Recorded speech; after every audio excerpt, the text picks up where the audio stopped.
In 2013, I coined the name Grampion, and I gave it to your host, Jim Tracy. So, folks, welcome back again to this edition of the Grampion. And we have, again, I mean, if you think about it, we're all about trying to help people be better people by being champions. And so we chat with champions to find out where they've been, where they're going, what they're doing, and basically how it worked to become all the way from, rags to riches stories about the grind to becoming a champion. Today, our guest is none other than the executive director of the Wireless Hall of Fame and my friend, more than anything, our friend and friend of the wireless industry for a long time. She has such deep credentials. I'm going to have to let her tell you about them. But the Wireless History Foundation put together a Wireless Hall of Fame, and they needed someone to step in and go, "Hey, I can actually make this thing awesome." And her name is Jennifer, one N, one F, Jennifer Snyder. Jen, welcome to the Grampion. I'm so thrilled that you're able to carve out some time for us. Yeah, thank you so much for having me. I'm so thrilled to be on the show. I can't wait to talk with you. All right. So since 2010, I mean, I'm going to dive right into it. Since 2010, you have been the executive director, manager, CEO, janitor, all things of the Wireless History Foundation with some help, Wireless Hall of Fame. I mean, Yes, so it's interesting because in gosh, I think it was 2010 actually. I was launching this company and it was text donations in the US, and I was having such a difficult time getting carrier contracts in place because in order to make text donations work, we needed 100% revenue pass through with the carriers. And at that time in the premium content space, the revenue share was like 40% going to the content creator and like 60% going to the carrier.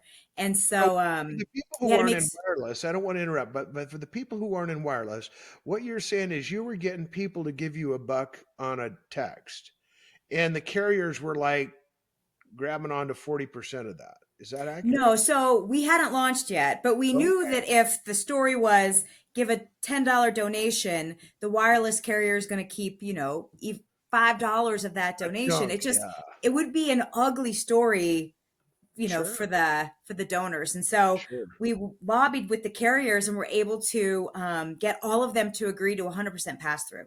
I mean, Wow. it was a wonderful collaborative time for wireless, really. Right But I on. remember there were a couple of carriers we were having just the hardest time reaching and just explaining this product to them. And so I came to the Wireless History Foundation for the first time in 2010, and I was hooked from that point forward. It was the year that Stan Sigman was being inducted, and Steve Jobs was actually at the event to present the award to him. And I remember for the first time walking into this room and just seeing who was there. I mean, it was Marty Yeah. Cooper, it was Stan Sigman, it was Steve Jobs, and I was hooked at that moment. So from then on, I've been involved with the Wireless History Foundation, and then in 2018, I think is when Liz Maxfield reached out to me. Liz is the Yeah. one of the pioneering trailblazers that formed the Uh-huh. foundation. She reached out Right. to me and said, "Hey, would you be interested in taking a bigger part in this foundation?" And I was Yeah. like, "You just made my dreams come true." So since then, I've been the executive director, and I feel so lucky to work. It's a really lean team. And I work with Linda Levens really closely, who's the program Yeah. director for the Hall of Fame Hmm. event. Sure. And we have an amazing board. And really, it's the Hall of Fame members like you, Marty Cooper and Ted Rappaport. I mean, just brilliant minds. Yeah. And I just feel so lucky to be in a room with them. Right on. So on October 9th or 10th? 10th. 10th of this year. So I mean, the Hall of Fame, the actual event has kind of bounced around. It used to follow the CTIA show, which is now NWCA, but it went from Vegas to San Francisco to Los Angeles to Vegas to DC. I think I Yeah. got it mostly right, but we found out that DC was a really natural home for the Hall of Fame event, didn't we?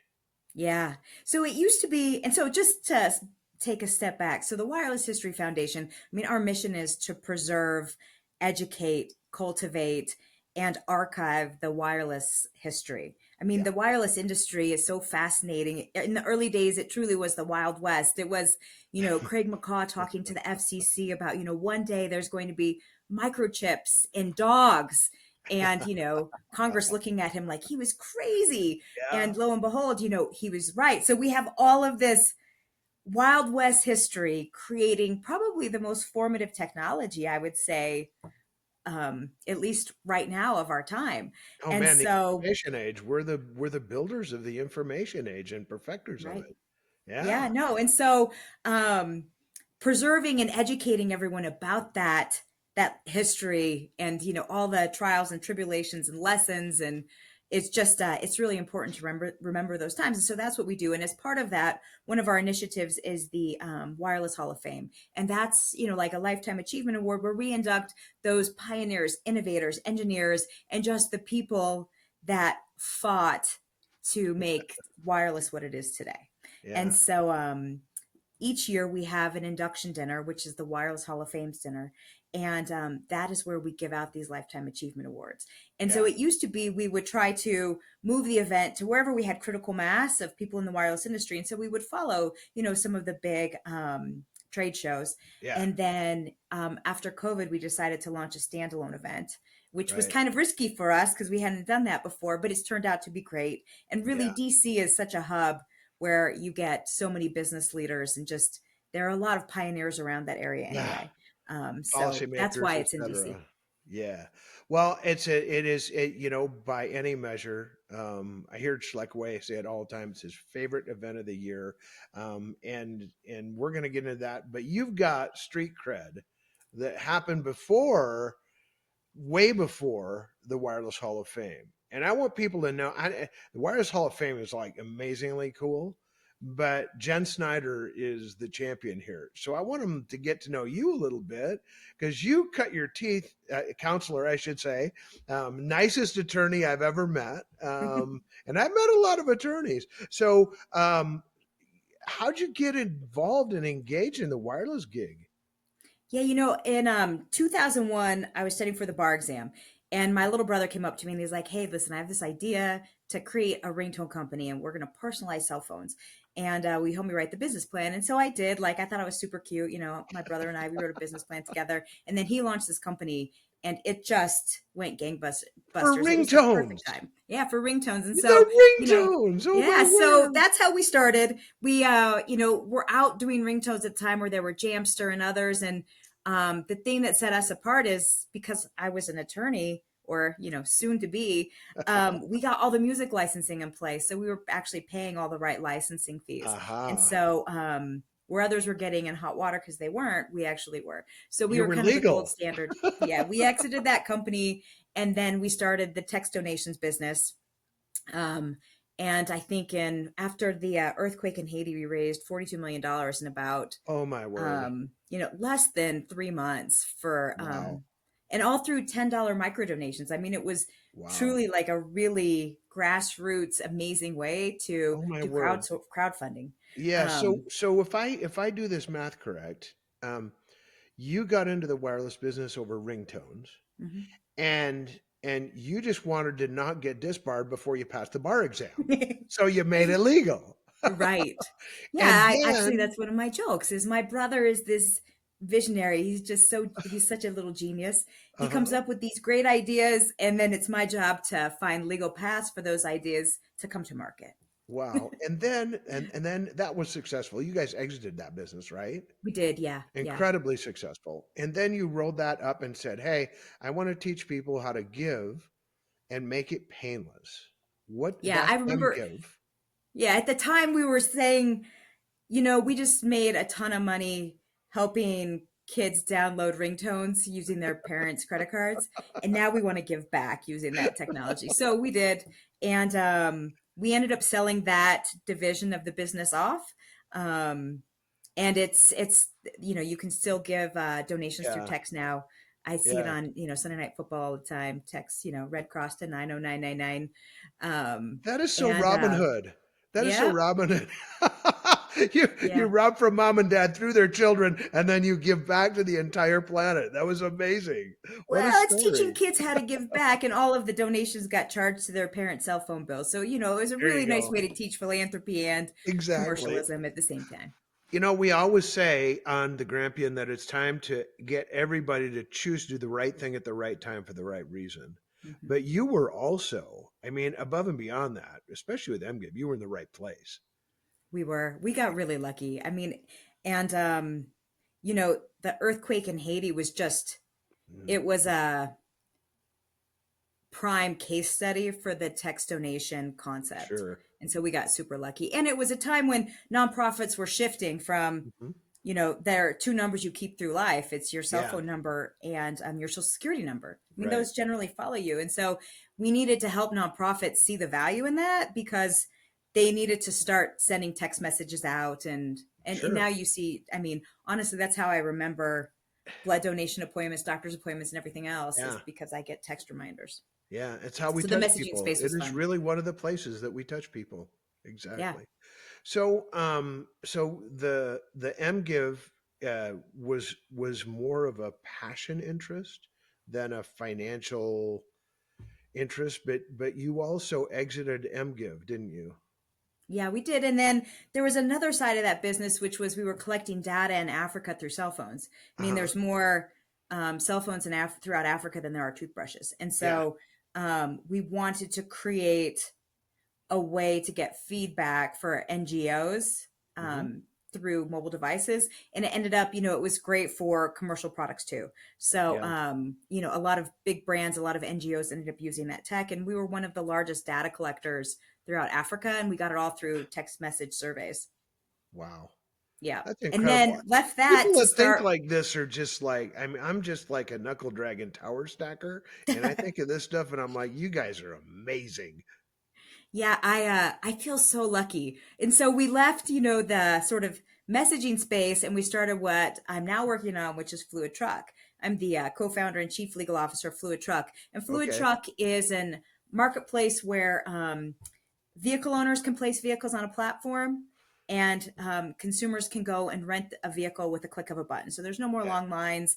There's no more, waiting until, the U-Haul Yeah. rental counter opens. We can get people vehicles 24/7. And Yeah. so that service really reached a tipping point, I think, during COVID because, everything was home delivery. And so, home delivery, accelerated by 5 years during COVID. And Yeah. our vehicles and supply chain was constrained. And so our vehicles were really critical to help supplying those home delivery needs. And so Hmm. that's where, I mean, we experienced 10,000% growth over 18 months with this business, and it was just exponential. And it was just, again, there was some timing factors that just helped that business grow so fast. So, where is Fluid Truck today now? You are still the chief legal officer. You are. Mhm. I see you. You guys are killing it online. Yeah. Um, but what is your strategy on a go forward basis? You're going to grow this again, and what does that look like? Yeah, no. So right now, we started in one city. We're now in 400 cities across the US. We want to launch it globally and just grow this and make it as efficient as we can. And, Yeah. it's interesting. I saw a sign earlier this week at a business meeting I was at, and the sign said, did you win today or did you serve? And so I really like that mentality because we just want to keep solving our customers' problems. And Yeah. that's really how I think Fluid Truck will grow is we're just really trying to understand the customer journey and just implement solutions to make their lives easier as we grow our business. So I'm Yeah. super I would excited about the even path I ahead. would even throw an edit on there because this is a Grampian and I'm just like older than dirt. I would say, um, did you win today because you served? Because what we do is serve people, and our audience knows that better than anybody. We become champions. We actually become champions not only because of the grind and not only because we hustle more, try harder, but we have a vision for taking care of people, and that's really how you become a champion. Yeah, I totally agree. Yeah. I couldn't have Because I said it look at better. you and I'm like going, I see all the hats: lawyer, business builder, entrepreneur, um, uh, and philanthropist. I mean, and now you're donating something much more precious, which is your time, to the Wireless History Foundation. And I'm just like, I'm like, you're a wow, lady. You really are. I just feel so lucky that, especially with the Wireless History Foundation, that I met Liz Maxfield and she took a chance on me along with Yeah. the other board members. Because I mean, the future for Wireless History Foundation, we have so many plans. So Yeah. last year we launched a scholarship program, which we were able to double this year. So we're giving out double the Uh-huh. scholarships that we did last year.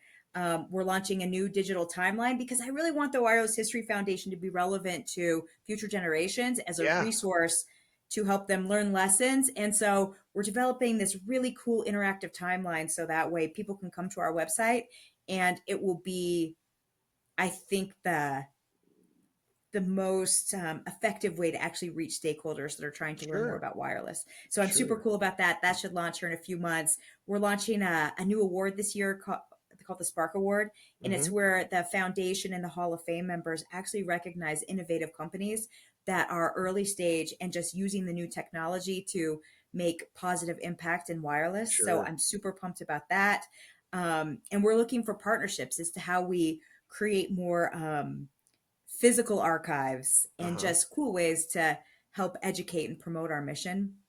And then, of course, the Wireless History, the Hall of Fame members. Yeah. And being able to go to the event on October 10th, I promise it will become everybody's favorite night. And Yeah. being able to sit in a room and, share a glass of wine with people like John Stanton or Marty Yeah. Cooper or Nira Singh. I mean, these are these are heroes in this Yeah. industry and they are so approachable. It truly is game changing. Yeah. And people can go online and buy a ticket at wirelesshistoryfoundation.org, right? Yeah, we're about sold out this year. So we're closing Okay. ticket sales September So 29th. you better We don't, hurry. I know we don't have any sponsorships left. They're all Yeah. gone. Oh, wow. That's But yeah, awesome. no, so we're super excited. It's going to be a record year this year. To speak to that, I brought a couple of years ago. I brought one of our young executives with us to the Wireless Hall of Fame, and the guy is a huge Mariners fan. And I'm like, hey man, you want to meet John Stanton and his wife? Now, for those of you who don't follow baseball, John has been so influential in the building of so many companies. Including VoiceStream, Western Wireless, T-Mobile USA, and now Trilogy. But also, he owns a little outfit called the Seattle Mariners. And so I got this young executive who's a Mariners fan who just I like you have to wipe the drool off your chin and you have to like straighten your tie and clean yourself up because you're looking like a hot mess right now. But that is John Stanton, and yeah, you can meet him. Come on. And we went over and he was so gracious, and he's like oh, you're really a Mariners fan, and blah blah. And they started naming players and they're talking about that, and he's introduced him to his wife, and it was just so incredible to see someone of this stature just not just reaching out but reaching down and across to Yeah. somebody who holds them in such esteem. Or you mentioned Marty Cooper. I mean, this is the dude who will stand there and tell you the story about him dropping a dime on the first cell call ever, Yeah. and and you get to hang with him. It's so incredible. But Yeah. we are not in an old industry. We're in a young industry, but we're in an industry that has technologically transformed literally the way the world operates. Yeah. What's it like to be a part of that? It's so interesting. There's a movie out right now on Hulu called Blackberry, and it tells the story about BlackBerry. I Uh-huh. don't know if you've seen it, but I remember watching that story, and it's like, I think it highlights how quickly cellular was moving, when, that first BlackBerry device, and people were like, oh, this is great. Like you can send emails so easily from your phone. Yeah. Um, I think that when I watched that movie, I was sitting there thinking, I actually know these guys. I've seen this video. I played this video at this event. I was in the same room as these two guys because I went to Yeah. the Wireless History dinner that year. And it's just I love that some of those movies are coming out because I think Yeah. it helps to I don't know, get more millennials interested in sort of the history of how everything started. But I just Well, not only the millennials, but now the Z's and yeah. the alphas. I got grandkids that are coming up that really, really need to know. I mean, they don't need to know what a QWERTY keyboard was because I was the coolest guy in the room. I had a QWERTY keyboard, but also at, what they're scratching their head going, what is a BlackBerry? Who was this company that was, I mean, nobody's ever heard of VoiceStream, but you know what? VoiceStream was a little company that could. Yeah. And nobody remembers when AT&T took on Singular and Singular won, and then AT&T won, and Verizon and GTE. I mean, there's just all this stuff, but it all also encompasses the people change and the technology change that just has morphed our society into a digital information age. Yeah, it's funny because I have a friend that used to work at ESPN Mobile, and she was there at the very beginning, Yeah. and she was pitching her executive leadership like, listen, we need to get scores and stats, and we need to start communicating with constituents through mobile devices. And senior leadership was like, we'll give you a small budget to try to launch this, but honestly, it's crazy to think anyone's ever going to look at a sports score on your phone. And lo and behold, like, I mean, now I watch games a lot of times on my phones because I'll Exactly. be sitting at a restaurant and they're not playing the game I want to see. So it's just so interesting to see how it's all evolved. Or when the first like satchel phone came out and people were so cool because they were carrying this purse around that had like a Yeah. phone with a cord and everything. And now we're on what, iPhone 15, Yeah. and all kinds of pixels that fold with crazy like futuristic screens. It's Yeah. just it's just so cool to see how it's changed. So the Wireless History Foundation is not, I mean, I identify you as the executive director of that, but that's really not your position. It's your passion. It's showing It's through. What is that? Yep, What 100%. so on a day-to-day basis, what can people do? How can they come alongside your efforts? If they're in, it's probably no secret that we have a pretty big wireless following, but in our wireless following, how can people come alongside you, and how can they come alongside the Wireless History Foundation to? I mean, we have to reclaim and record all this cool stuff that it's happened so fast. I mean, how many phones have you thrown in the garbage or etc. that have Yeah, been outdated technology 3 years later? yeah. No, that's part of this new timeline that we're launching here in Q4 is there'll be submissions. So we are asking companies to please submit the game-changing moments, people and individuals, the game-changing moments in their careers, so we can get them on this timeline and we can start to just fill it out and make it as robust as we can. We also always are collecting cell phones, artifacts, anything you have that like you don't want to hold on to anymore, but you have a hard time getting rid of. So giving it Right. to us because then we're creating a physical space to actually display all of this. Yeah. But the other thing is we only do one fundraising effort a year, and that's the Yeah. wireless Hall of Fame dinner. Uh-huh. And but the rest of the year, we're giving out scholarships and we're trying to identify companies that are really changing the game in wireless. And so I would encourage people to not only come to the dinner, but go to the website, give us the submissions for the timeline, tell companies about the Spark Award, which we're Uh-huh. launching this year, because we really want to help be a bridge and introduce those young companies that are early stage to potential funders and advisors and Wow. liaisons to sort of the old guard that can help just propel their business even further. And Careful now. so When you say that's old kind of one guard, of the I'm next I'm steps feeling a is little offended. me too. I'm part of the old guard. But yeah, I just the more we can bridge and help young or not even young but new innovators in the space Yeah. and connect them with expertise. And I mean, we have such a depth of knowledge, expertise, and just Hmm. wisdom, and Yeah. honestly funding. Like the more we Yeah. can help bridge that gap, I think the more we can help just amplify and catapult our in our sector even further. Yeah. And every technology change that we come across, the Z's especially are such adopters. We have the first generation that's coming up behind our millennials, where the millennials are the parents, and now the Z's are there. We have the first generation that has never known life without a handheld smart device. Yeah, it's And if crazy. you think about that, the way that they think and process information is so much faster.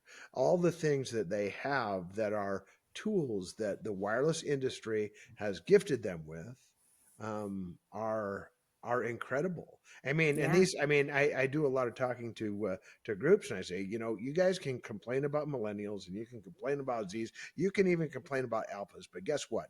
They're healthier than we are. They're smarter than we are. They're more technologically adept. They're more committed to passionate purposes. And frankly, even though there are some downsides to being a millennial and it's kind of they're pretty cool. I I mean, totally agree. Yeah, so it's funny because my kids, I remember being in school and I had to go to an encyclopedia to help me with. They truly just look at their phone. I mean, and Chat GPT and all the advances in AI, yeah. um, it's amazing how And we're at the adaptable base they of the are. mountain. We're at the base of the mountain. We're not at the apex or the peak. We're Yes, like we're still in the early stages and we've got history behind us. So folks, again, Washington D.C. at the Waldorf Waldorf Astoria Astoria. Yep, Hotel. which is So the you old gotta post office. like Yeah, do I have to get my jacket and tie again? it's My business professional. No, you don't have to be once formal. once a year is a jacket and tie for me out of respect, not only for the Hall of Fame, but for the position and the price that all of these folks paid to become inducted. We got four great new inductees this year. Do you want to brief us on that? Yeah, so we have Meredith Atwell Baker, um, Ed Former Whitaker. FCC Yes, yeah, commissioner, current president of CEO of CTIA. CTIA, Yeah, and I mean, and basically DC policy rock star. 100%. Yep. Yeah. We have Ed Whitaker, who Oh wow. his roots are in AT&T, but Yeah. he helped launch. It's the 40th anniversary of the first cell phone call out of Baltimore and Yeah. Cellular One launch, and he was part of Wow. that. Yeah. And Then we former have Alex Gelman. CEO, Yep, former CEO of AT&T, is that correct? yep, Yeah, wow. yep. And then Alex Gelman, Oh which I man. mean, you probably know more about what he's done than I do. Yeah. Alex is a picture in America of what philanthropy should look like. In many ways, his passion is his. I'm going to have him on this podcast because he is a champion for people, man.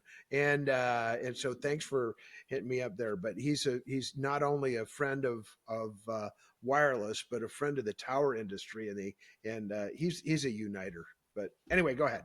And then Yep. Rob. And then the fourth is Rob McKaylee, Uh-huh. who's he's got deep roots in Clearwire and McCaw Capital or McCaw Mhm. Cellular. And it's funny, like he was going through the computer museum in San Jose with Liz Maxfield, and it's like he's either worked on or Oh yeah. owns the patent on Yeah. so many of the devices in that Oh yeah. museum. I I mean, did he that. is just he's genius. Yeah, he's Yeah. just one of the smartest technologists there is. Yeah. Well, those are four when you talk about the Wireless Hall of Fame, these are four people that are these are not just top of our industry. These people are top of every industry. Mhm. They have really changed and morphed the way people do business. We're going to induct them into the Wireless Hall of Fame October 10th at the Waldorf Astoria in Washington, D.C. A few tickets left. Mhm. Jen, is there any information you want to give out about the event, or give us again the website on how to get online, how to learn more about the Wireless History Foundation and the Hall of Fame and the project you got going? You bet. Yeah. So the website's wirelesshistoryfoundation.org. Hmm. And I think the only other thing I would say about the event is what makes it so special is it's probably the only event throughout the entire year where you get a group of Hall of Fame members in the wireless industry in the same room together. Oh, So yeah. not only is it an approachable time, but I think this year we have 25 Hall of Fame members coming to the dinner. And Wow. it's, it's one of the only events where that happens. And so That's a bucket if of you, fun, too. yes, it's so fun. So no, we're thrilled, and if you can't get a ticket this year, we will launch tickets again next year. I'm not sure Yeah. where it will be, but yeah, we're just super excited. And through the September 29th, people can get tickets. Yeah. Well, you can count on me to be there. Sarah and I are looking forward to it. We're looking forward to, again, seeing our friends and even the new inductees. I would consider all friends now because of the Wireless Hall of Fame, because of the Wireless History Foundation. Let's all, as companies, let's get some of those timeline things. And how do you want them? Do you want them in video, in events? Do you want paper? I mean, what are you looking for? That's a good question. I'm not sure exactly what the format's going to look like yet, but it will most likely be a submission tab that generates an email. So that way you can reach out to our team, and then we'll reach out and figure out the best way to just sort of record that event. And then, we do go through sort of like a Hall of Fame editorial review as well, just because we want to make sure that it's as accurate as possible as well. Right on. Well, Jen, thanks so much for carving out some time for our friends on the Grampion. And I want you to know that you're just a dump truck full of inspiration. And and it's for more than just for me, but to the worldwide audience as well as our industry. We just want to say thank you for all that you've done in our space. Oh, thanks. And I feel the same way about you. I feel so honored to be like getting to talk to you because you're one of those people that shows up at the event that people are excited that they actually get to talk to in person. So thank you for your time. That's because I'm bringing my wife too. Don't kid yourself. So, but I want our audience to make sure and be like Jen. And what that looks like is doing the right thing at the right time for the right reason, or helping people by being a champion. Remember, help people by being a champion, and that's a good way to end this show. Thanks, and this is Jim. I am out. When you get an opportunity, subscribe or follow wherever you get your podcast.